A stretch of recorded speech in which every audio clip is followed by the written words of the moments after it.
The slap echoed through the restaurant like a gunshot. Her vision blurred. Her cheek burned. And for a moment, just a moment, she was back in that apartment in Chicago, with his hand around her throat and his voice in her ear, telling her she was nothing. But this wasn't Chicago. This was Seoul. And the man walking through that door wasn't going to ask questions. If you want to see what happens when a mafia boss discovers his wife's darkest secret, hit that subscribe button right now.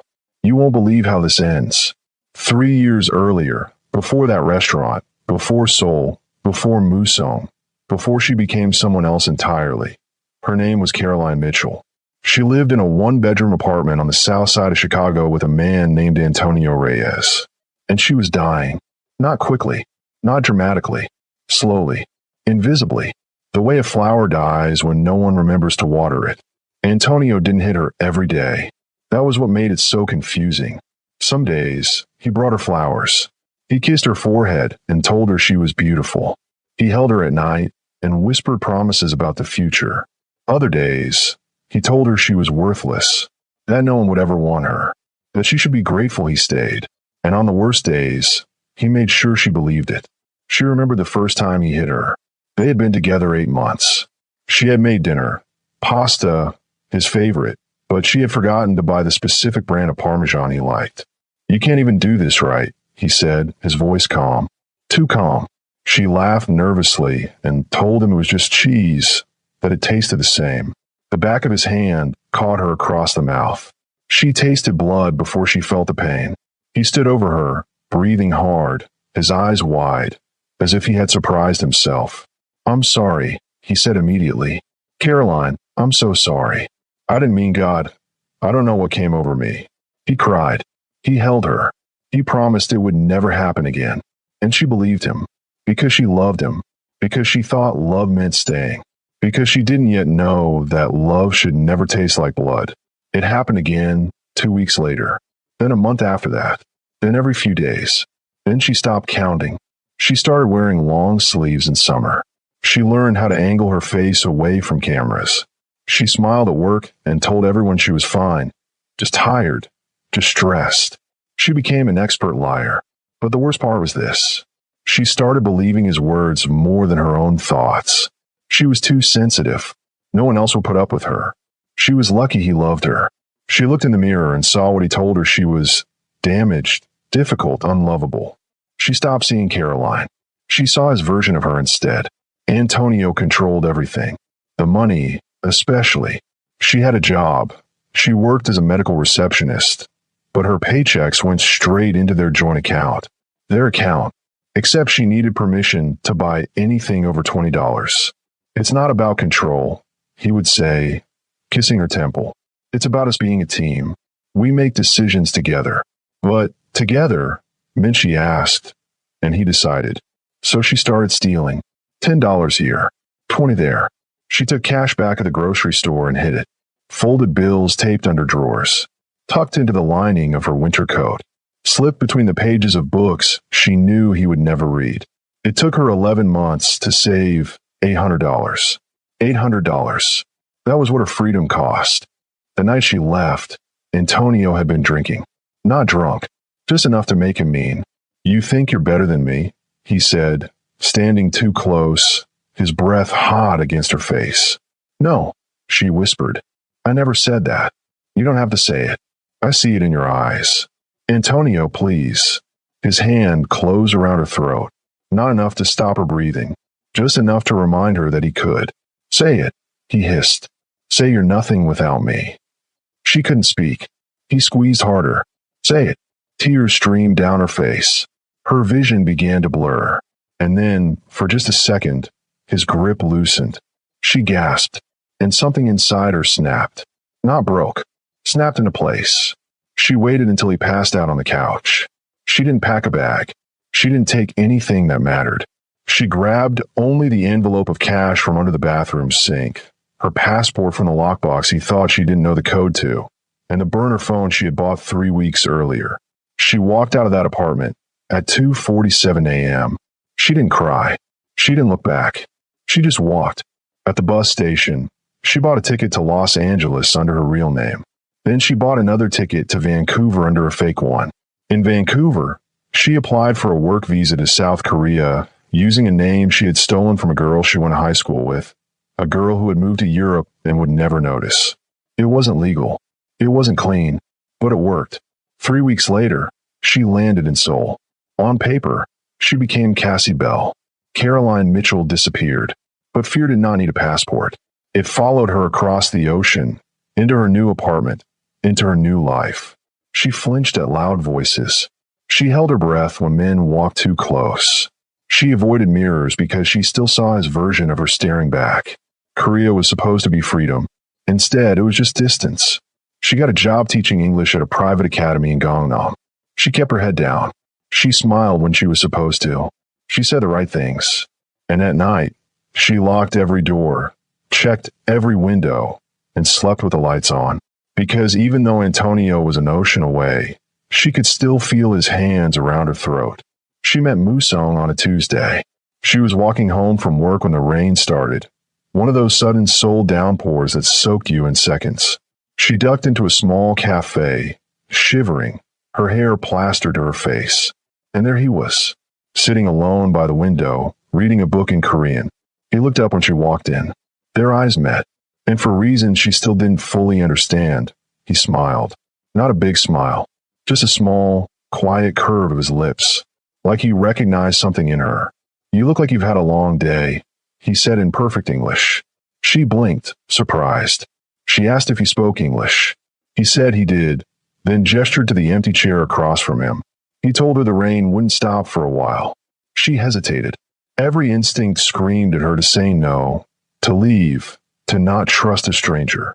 But something about him felt safe. So she sat. His name was Park Musong. He didn't tell her what he did for a living, and she didn't ask. They talked about small things. The weather, the city, books. He asked where she was from, and she lied without effort. California. He nodded, as if he believed her, or as if he knew she was lying and didn't care. They met again the next week. The same cafe, the same table, then again, and again. And somewhere between the third meeting and the 10th, she realized she was falling in love with him. Musong was unlike anyone she had ever met. He was calm, controlled. He never raised his voice, never moved too quickly, never touched her without asking first. "May I?" he would say before brushing a strand of hair from her face. "Is this okay?" before resting his hand on hers. He made her feel like she had a choice, like she mattered, like she was more than what Antonio had told her she was. 6 months after they met, he proposed. They were sitting on a bench by the Han River, watching the sun set over the water. "Cassie," he said quietly. She turned to look at him. He was holding a small black box. He told her he knew there were things she hadn't told him, and that he knew she had her reasons. He said he saw her, not who she was hiding from, but her, and that he wanted to spend his life with her. Tears blurred her vision. She should have told him the truth then. She should have said that her name wasn't Cassie, that she was running from someone, that she was broken. But she didn't. She just said yes. They got married in a small ceremony with no guests. Just the two of them, a judge, and 2 witnesses Musong knew. She wore a simple white dress. He wore a black suit, and when he kissed her, she felt something she hadn't felt in years. Hope. Their wedding night was quiet. They went back to Musong's apartment, now their apartment, and he poured them each a glass of wine. "To new beginnings," he said, raising his glass. She echoed him, but even as the words left her mouth, she felt the weight of the lie between them. That night, Musong touched her as if she were made of glass. Slow, careful, reverent. His hands moved over her skin with a gentleness that made her chest ache. "Are you okay?" he whispered against her neck. She nodded, but her body betrayed her. She flinched when his hand moved too quickly. She held her breath when he leaned over her, and when he noticed, he stopped. "Cassie," he said softly. He told her they didn't have to continue. She said no quickly, that she wanted to, that she just needed a minute. He pulled back immediately, giving her space. He told her to take all the time she needed. He told her he wasn't going anywhere, and he didn't. He held her until her breathing steadied, until the panic faded, until she could look him in the eyes again. That was when she knew. She knew she was safe with him. But safety didn't erase the past.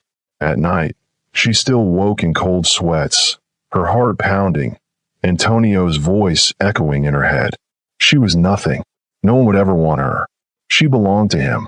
Musong would wake with her, his arm wrapping around her waist, pulling her close. He would ask if she'd had a bad dream. She would whisper that she had. He never pushed. He just held her until she fell asleep again. She didn't really know what Musong did for a living. He had told her he handled business for a private organization, that he managed logistics. It was vague, and she didn't press. She had secrets too.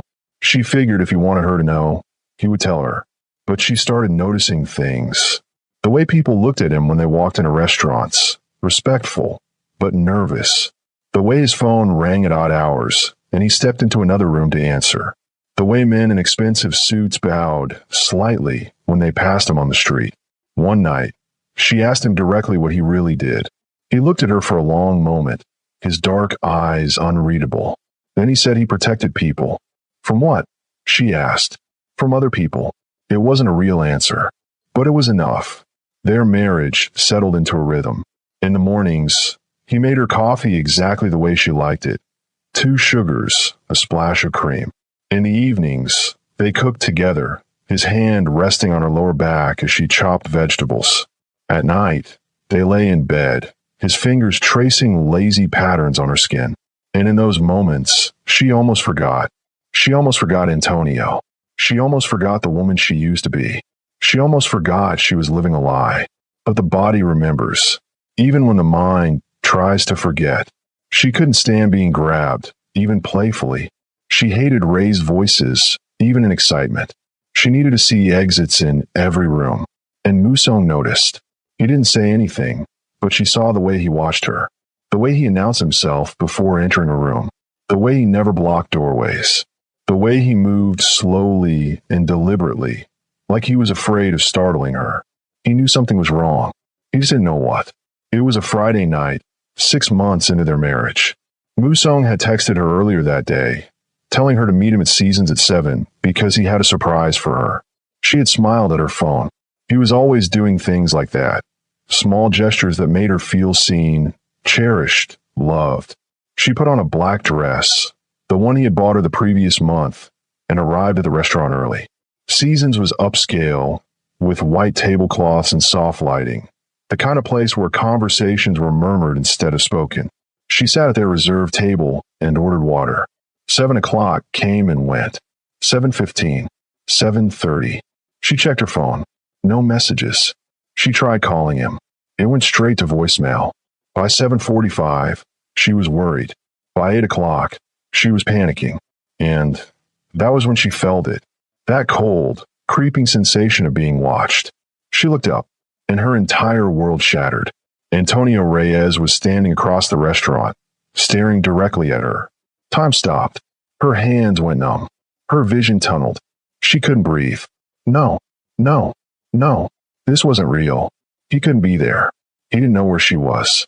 He couldn't, but he was. And he was walking toward her. Caroline. His voice. That voice. It cut through her like a blade. She stood so fast her chair tipped backward. "My name is Cassie," she said, her voice shaking. "You have the wrong person." He smiled. That smile. The smile was the one that had once made her feel special, before it became a warning sign. "Don't do this," he said softly as he stepped closer. "Don't pretend you don't know me." "I don't know you," she said, louder now. "Please leave me alone." People were starting to stare. Antonio's jaw tightened. 3 years, he said, his voice dropping. 3 years I've been looking for you. And you think you could just walk away? Just change your name and disappear? Her stomach dropped. "How did you?" she started. "How did I find you?" He laughed, low and bitter. "You're not as smart as you think you are, Caroline. I hired a private investigator, tracked your passport, followed the trail, and here you are, playing house with some Korean businessman." He stepped closer. She stepped back. "We need to talk," he said. "No." "Yes." His hand shot out and grabbed her wrist. She gasped. His grip was tight. Too tight. "Let go of me," she whispered. "Not until you listen." "Let go." Caroline. My name is Cassie. And then he slapped her. The crack echoed through the restaurant. Her head snapped to the side. Her ears rang. Everything went silent. She didn't scream. She didn't cry. She just left. Not physically, but mentally.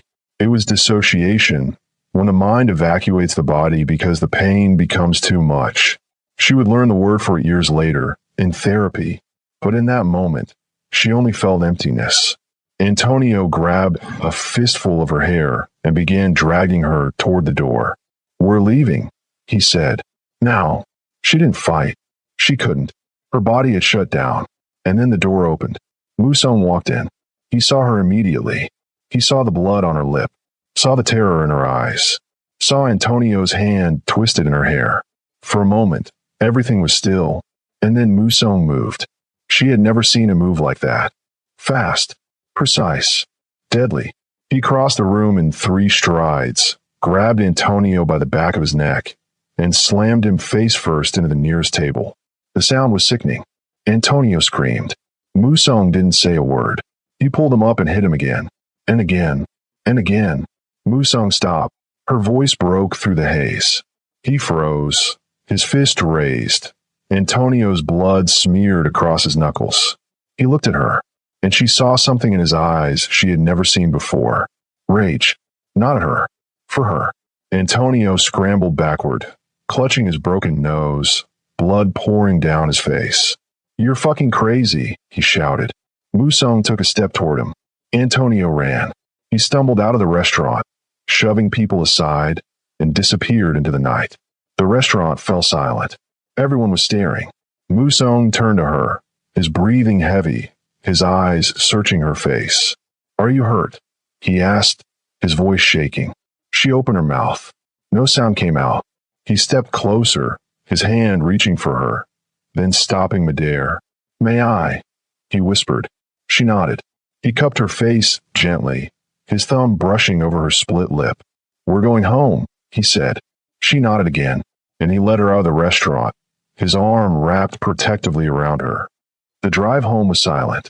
Musong's hands gripped the steering wheel so tightly his knuckles were white. Cassie sat in the passenger seat, staring out the window, watching the city lights blur past. She still couldn't feel her body, couldn't feel the pain in her lip, couldn't feel anything except the hollow, aching numbness that came from being dragged back into a past she thought she'd buried. When they pulled into the underground parking garage of their building, Musong turned off the engine but didn't move. For a long moment, they just sat there in the darkness. Then he spoke.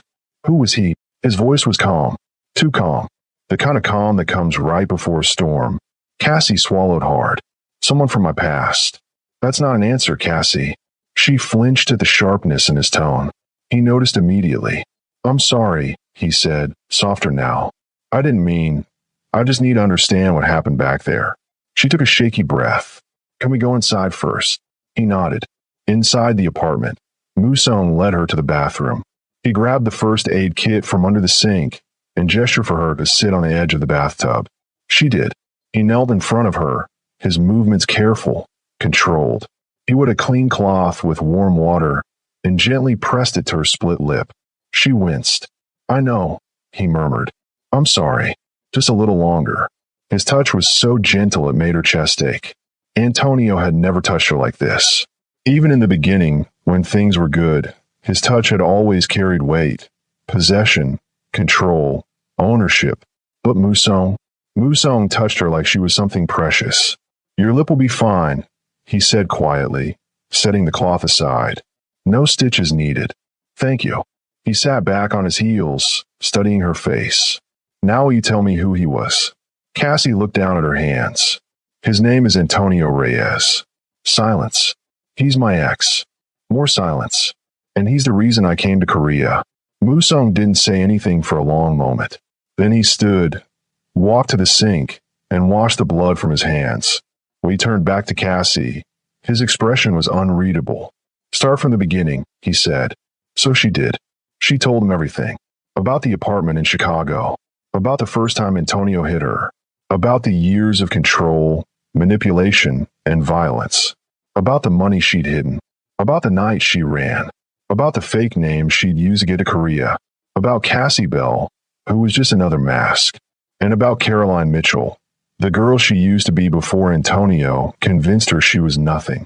By the time she finished, she was crying, not sobbing, just silent tears streaming down her face. "I'm sorry," she whispered. "I should have told you. I should have been honest from the beginning. But I was scared. I thought if you knew what I'd been through, what I'd survived, you'd see me the way he did. Damaged. Broken. Used." Musong crossed the bathroom in 2 steps and pulled her into his arms. "Stop," he said firmly. She tried to pull away, but he held her tighter. "Listen to me, Cassie. Are you listening?" She nodded against his chest. "You're not damaged. You're not broken. You survived something most people wouldn't have survived, and you did it alone. That doesn't make you weak. That makes you the strongest person I've ever met." Her breath hitched. "But I lied to you. You protected yourself," he interrupted. "There's a difference." He pulled back just enough to look her in the eyes.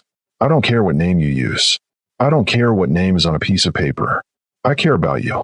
The woman standing in front of me right now. That's who I married. That's who I love." Something inside her cracked wide open, and for the first time in 3 years, she let herself cry. Really cry. Not silent tears. Not controlled sobs.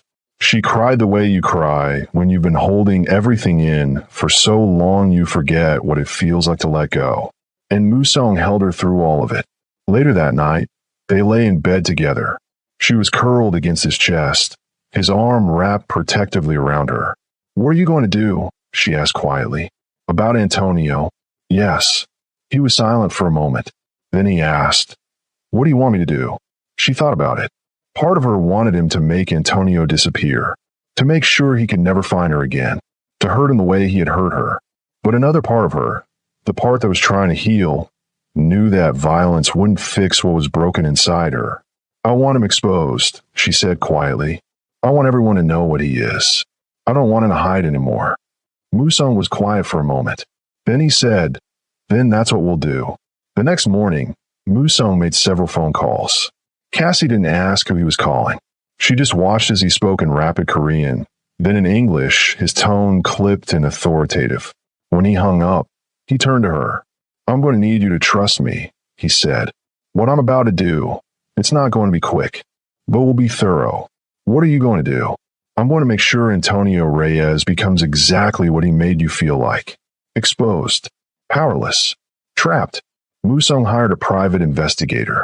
Not to find Antonio. He already knew where he was. But to uncover everything about Antonio and his other victims, because men like him always have a pattern. And there were others. So many others.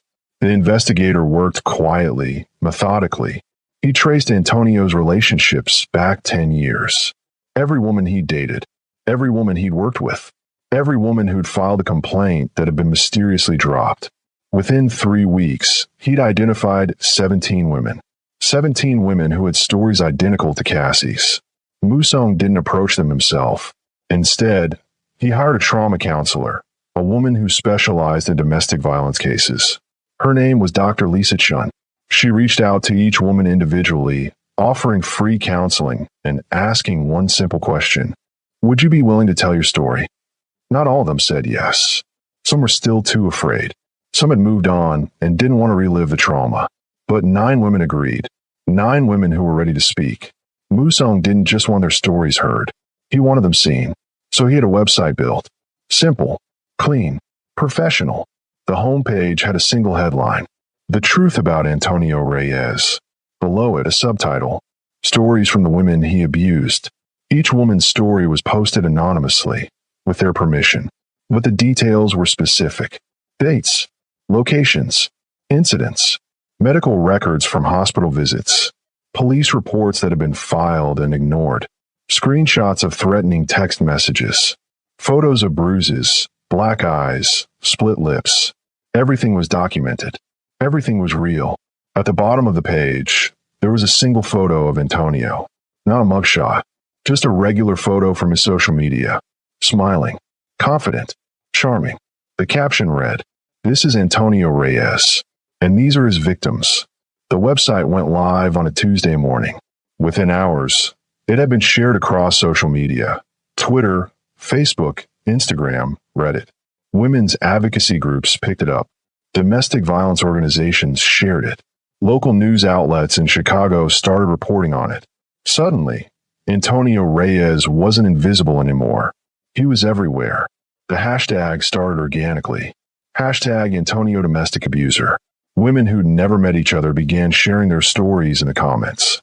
Not just about Antonio, about men like Antonio, about abusers who'd never been held accountable. But Antonio's victims, the ones who'd agreed to speak, were the loudest. One woman, Jennifer Martinez, posted a video on TikTok. She sat in front of the camera, no makeup, no filter, and said, "My name is Jennifer Martinez, and Antonio Reyes broke 3 of my ribs, gave me a concussion, and told me I was too stupid to leave him. He was wrong." The video went viral. 2 million views in 48 hours. Another woman, Shanice Brooks, posted on Instagram. She shared a photo of herself from 5 years ago. Her face bruised, her eyes swollen shut. The caption read, "This is what Antonio Reyes did to me when I told him I wanted to break up. He said if I told anyone, he'd kill me. I believed him, but I'm not scared anymore." Hashtag Antonio Domestic Abuser. 50,000 likes. Thousands of comments of support. One by one, the women came forward. Not anonymously anymore, but publicly, with their faces, their names, their voices. And the world listened. Antonio worked as a sales manager at a pharmaceutical company called MedTech Solutions. He'd been there for 6 years. He was good at his job, charming, persuasive, successful. But within a week of the website going live, his co-workers started talking. "Did you see that website? Yeah, that's Antonio, right? Holy shit. I had no idea. Remember Sarah from accounting? She dated him for like 3 months and then quit suddenly. Oh my God. HR received 17 emails in one day, all from current or former female employees, all with similar stories, inappropriate comments, unwanted advances. One woman, a former intern named Rachel Kim, sent screenshots of text messages Antonio had sent her when she was 22. Messages that were sexual, threatening, manipulative. She never reported them because she was afraid of losing her job.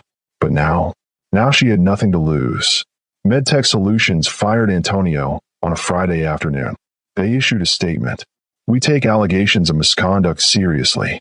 After a thorough internal investigation, we have terminated Antonio Reyes' employment, effective immediately." Antonio tried to fight it. He hired a lawyer. He threatened to sue for wrongful termination, but his lawyer dropped him after seeing the evidence. "I can't defend this," the lawyer said. "You're on your own." Antonio's friends started distancing themselves. Not all at once, just slowly, quietly. Calls went unreturned. Invitations stopped coming.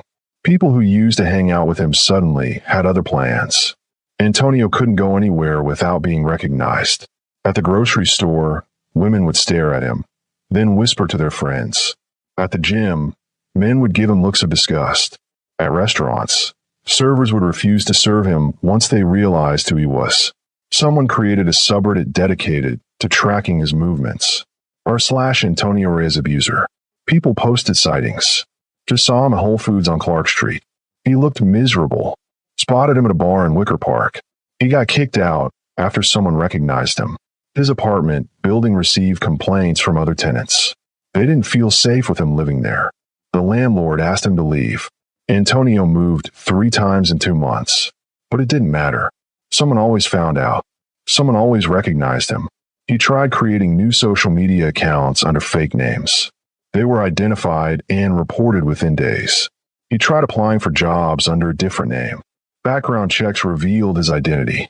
He was trapped, not physically, but socially, economically, psychologically. Everywhere he went, people knew, and they remembered. Musone came to Cassie with a question one evening. "Antonio wants to apologize to you. In person." She looked up from her tea. "Why?" "Because his therapist told him it might help him." She laughed bitterly. "Help him? That's what I said." Musone sat down next to her. "But I thought you should know. You don't have to see him. You don't owe him anything." Cassie thought about it. "I want to see him," she said finally. "Are you sure?" "Yes." But I want the other women there too. Musong raised an eyebrow. All of them. As many as want to come. A week later, 9 of them sat in a private conference room. Cassie, Jennifer, Shanice, Rachel, and 5 other women whose lives Antonio had shattered. They sat in a semicircle, and Antonio sat across from them, alone. He looked terrible, thin, pale, exhausted. His eyes were red-rimmed like he hadn't slept in days. "I'm sorry," he began, his voice shaking. "I know that's not enough.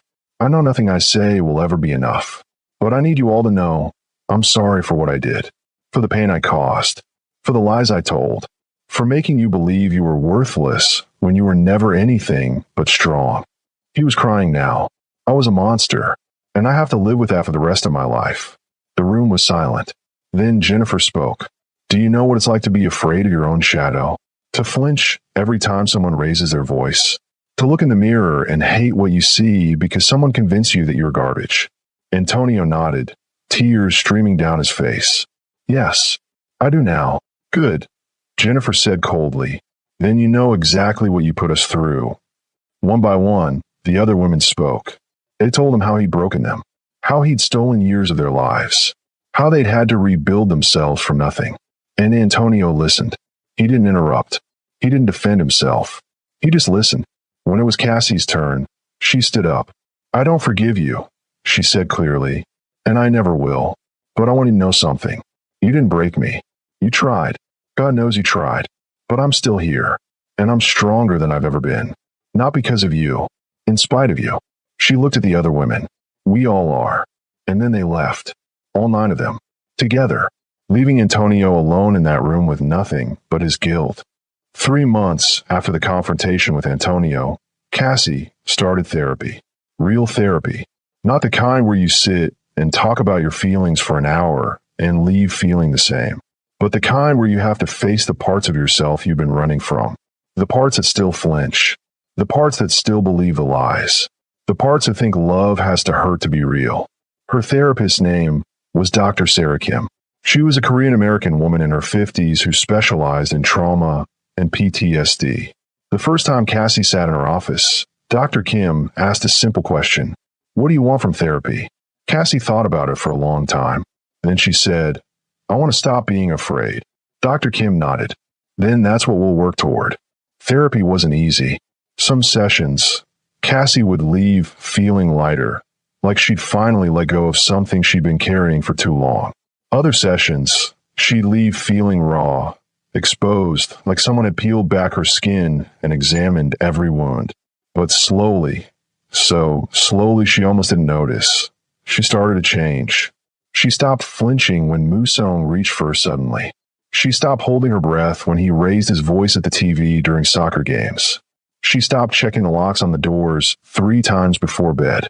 She stopped looking over her shoulder everywhere she went. And one night, about 4 months into therapy, something shifted. They were lying in bed together. Musong was reading a book in Korean, his reading glasses perched on his nose. Cassie was scrolling through her phone, not really looking at anything. And then she just looked at him, really looked at him.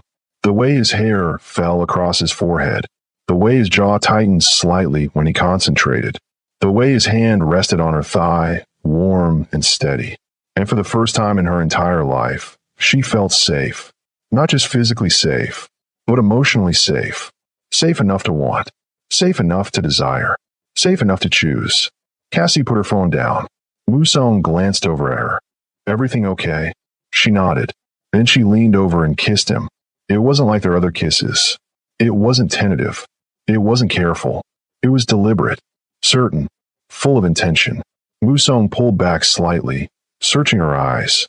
"Cassie, I want this," she said softly. "I want you. Not because I think I should. Not because I'm trying to prove something. But because I want to." His eyes darkened with something she'd seen glimpses of before, but never fully. Desire. "Are you sure?" "Yes." He set his book aside and cupped her face in his hands. "If you need me to stop at any point. I know. If anything feels wrong, I'll tell you." He searched her eyes for another moment. Then he kissed her. Musong moved slowly, not because he was unsure, but because he wanted her to feel every moment, every touch, every breath. every choice she was making. His hands moved over her skin like he was memorizing her. Her shoulders, her waist, her hips. He paused at every scar, every place Antonio had left a mark, and kissed it gently. "You're beautiful," he murmured against her collarbone. "You don't have to say that." "I'm not saying it because I have to." He looked up at her. "I'm saying it because it's true." For the first time, she believed him. They moved together slowly, carefully, and when she started to tense, when old fears tried to creep in, Musong would stop. "Look at me," he'd say softly, and she would, and in his eyes, she'd see nothing but love, nothing but patience, nothing but certainty that she was exactly where she was supposed to be. Afterward, they lay tangled together, her head on his chest, his fingers tracing patterns on her back. "I love you," she whispered. "I love you too. Not because you saved me." He was quiet for a moment. "I didn't save you, Cassie. You saved yourself. I just made sure you had a safe place to land." And that's when she realized something. Healing wasn't about forgetting what happened. It wasn't about erasing the scars. It was about learning that the scars didn't define her, that she was more than what had been done to her, that she deserved love, not despite her past, but including it. Caroline stopped going by Cassie. She went back to her real name, Caroline, not because she was no longer afraid, but because she didn't need to hide anymore. Musong helped her legally change her name back, Caroline Mitchell. She also reconnected with her family. Her mother cried when she heard Caroline's voice on the phone for the first time in 4 years. "I thought you were dead," her mother sobbed. "I'm not," Caroline said gently. "I'm okay. I'm safe. And I'm ready to talk." It took time, but slowly she rebuilt those bridges. Her mother flew to Seoul to meet Musong. She hugged him for a full minute when they first met. "Thank you," she whispered. "Thank you for taking care of my daughter." Musong just smiled and said, "She takes care of herself. I'm just lucky enough to be here." Caroline never saw Antonio again after that day in the conference room, but she heard about him. Everyone did. The social media storm never stopped. Anytime Antonio tried to rebuild his life, someone would recognize him. A new job? Reported within days. A new apartment? Neighbors would complain. A new relationship? The woman would be warned. He tried moving to a different city. It didn't matter. The internet never forgets. Eventually, he stopped trying. Last Caroline heard, he was living in a small town in rural Indiana, working manual labor under a supervisor who knew exactly who he was. He had no friends, no social life, no future. And the worst part, he was alive. Every single day, he woke up knowing that everyone knew what he was, that he could never escape it, that his name would always be synonymous with abuse. Musong had been right. Death would have been mercy. This was justice. 1 year later, Caroline stood in front of a room full of women, 23 of them, all survivors of domestic violence, all attending a support group she had started with Jennifer, Shanice, and Rachel. "My name is Caroline," she said, "and 5 years ago, I ran from a man who tried to convince me I was worthless." The room was silent. "He hit me. He controlled me. He made me believe I didn't deserve love, that I didn't deserve safety, that I didn't deserve to exist without him." She paused. "But I'm here to tell you, he was wrong." She looked around the room. "You are not broken. You are not damaged. You are not what he said you were. You survived, and survival is the first step toward healing." After the meeting, a young woman approached her. She couldn't have been more than 22. "Thank you," the young woman said quietly. I needed to hear that. What's your name?" "Mia." "How long have you been out?" 3 weeks. Caroline nodded. "The first few weeks are the hardest. But I promise you, it gets easier. Not fast, but it gets easier." Tears welled up in Mia's eyes. "I'm so scared." "I know." Caroline took her hand. "But you're not alone anymore." That night, Caroline came home to find Musong cooking dinner. He looked up when she walked in and smiled. "How was the group?" "Good. We had a new member today." "Yeah." He stirred something on the stove. "How'd it go?" "She's scared, but she's strong." Musong walked over and wrapped his arms around her. "Just like you." Caroline leaned into him. "I'm not scared anymore," she said softly. "I know." They stood there for a moment, just holding each other. and she pulled back and looked up at him. Thank you, she said. For what? For believing me. For protecting me. For never making me feel like I was too much or not enough. Musong cupped her face. You never have to thank me for loving you the way you deserve to be loved. That's not a favor. That's a privilege. And in that moment, Caroline realized something. She had spent so many years believing love had to hurt, that it had to control, that it had to take. But Musong taught her something different. Love doesn't hurt. Love doesn't control. Love doesn't take. Real love protects. Real love empowers. Real love gives. And for the first time in her life, she had that. Antonio Reyes thought he could break her. He thought he could erase her. He thought he could make her disappear. But he was wrong. She didn't just survive. She healed. She rebuilt. She reclaimed her name, her voice, and her life. And now she helped other women do the same. Because no one should have to run the way she did. No one should have to hide the way she did. No one should have to believe the lies the way she did. If you're watching this and you're in an abusive relationship, please know you're not alone. You're not worthless. You are not broken. You deserve safety. You deserve love. You deserve to be free. And if you've already left, I'm proud of you. Keep going. Keep healing. Keep fighting. Because you are stronger than you know. If this story moved you, please hit that subscribe button and share it with someone who needs to hear it. Drop a comment below with the word survivor if you or someone you know has overcome domestic violence. And remember, healing isn't linear. It's messy. It's painful. But it's possible. Thank you for watching. And remember, you are worthy of love that doesn't hurt.